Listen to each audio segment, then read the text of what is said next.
Son House, one of music's great blues musicians. And today, I'm speaking with Richard Shade Gardner, author of Finding Son House, One Searcher Story. Hi, Richard. Thanks for being here. Thanks for having me, Tom. First of all, tell me a bit about yourself and your background and how you became a student of blues music, so to speak. Well, I've been a writer for decades. Back in the late 70s, early 80s, I got into the blues. As a matter of fact, I had a blues program on Jazz 90.1. And Son House's Grinning in Your Face was my intro and outro music. And one night I was sitting there in the dark. I was the last guy in the station, and I was shutting the station down for the day, and I'm listening to Son House, and I'm wondering whatever happened to Son House. This was 1981. So the short story is I wound up going to Detroit. I found him living there. And Mark Sampson and I went there. I interviewed him and did a story for Upstate Magazine.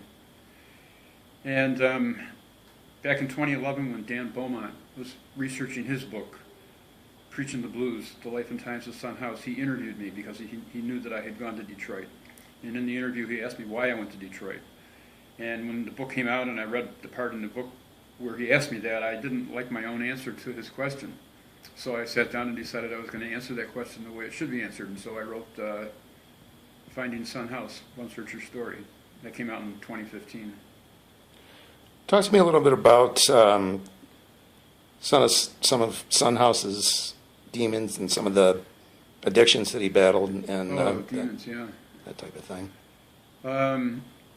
Well, as we talked about earlier, Son grew up black in the South in the 1920s and 30s. Those are a couple of demons right there.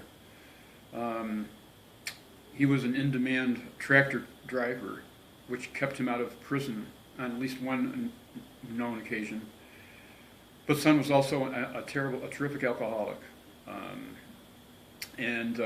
Probably underscoring all of that was his fear of dying and not knowing whether he was going to heaven or hell. And even in his life, he kind of went back and forth between those two things. He was a minister for several years before he became a blues musician. And when he was a minister, he cursed and damned blues musicians, but when he became a blues musician, he became a notable blues musician.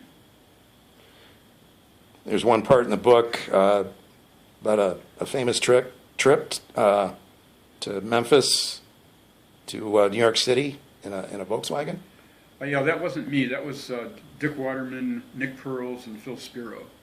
They left New York City in search of Son House. That was 1964. There was a renewed interest in old blues people. And during those times, Dick Waterman found Bucca White, Lightning Hopkins, Mississippi John Hurt, Skip James, Arthur Crudup, Junior Wells, and J.B. Hutto, and actually found Bonnie Raitt and brought her out of the nightclub circuit into recording. But he wanted to find Son House, and Waterman, Pearls, and Spiro wound up driving through 14 states looking for Son House, only to wind up back in the state they had started out with and found Son House living in Rochester, New York.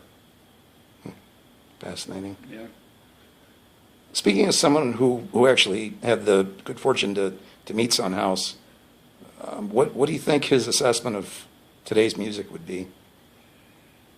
I think Son would be open to almost any kind of music, from calling and stomping and clapping in the cotton fields to the most advanced electronic music. He might roll his eyes a little bit at some things, but when Son was living in Rochester, he used to perform with a lot of young musicians. It wasn't the old guys that he performed with, it was young guys, people young enough to be his children. There's another, one of my other favorite parts of the book, part about John and Alan Lomax and the Library of Congress. Yeah. Actually, it was John Lomax worked for the Library of Congress. His son, Alan Lomax, who did research for the library, recorded Son House in the Field in 1942. And those 1942 recordings for the Library of Congress and 1923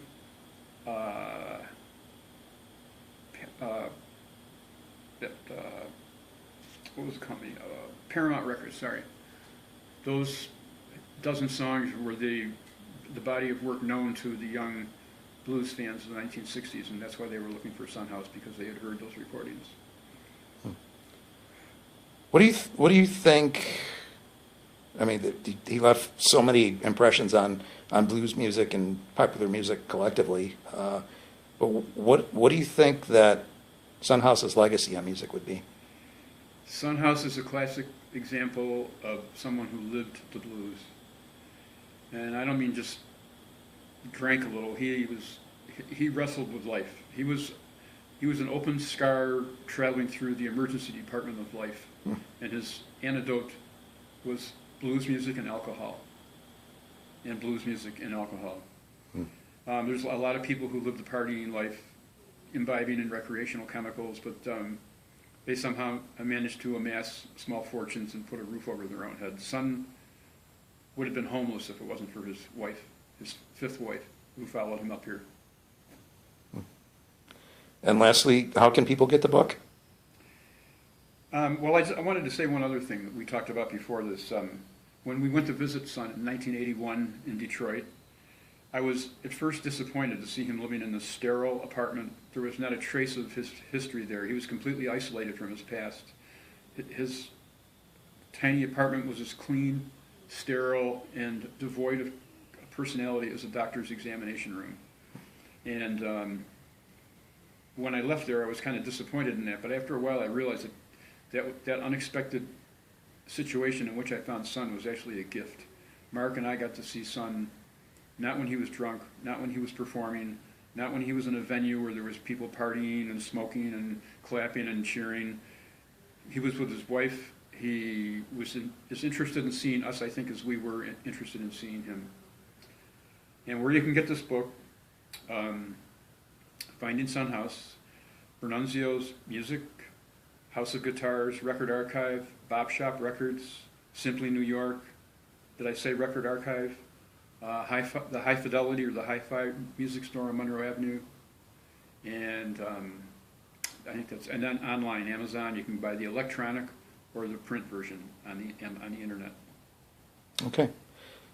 Well, we appreciate your insight as someone who was fortunate enough to know Son House, and we appreciate your time.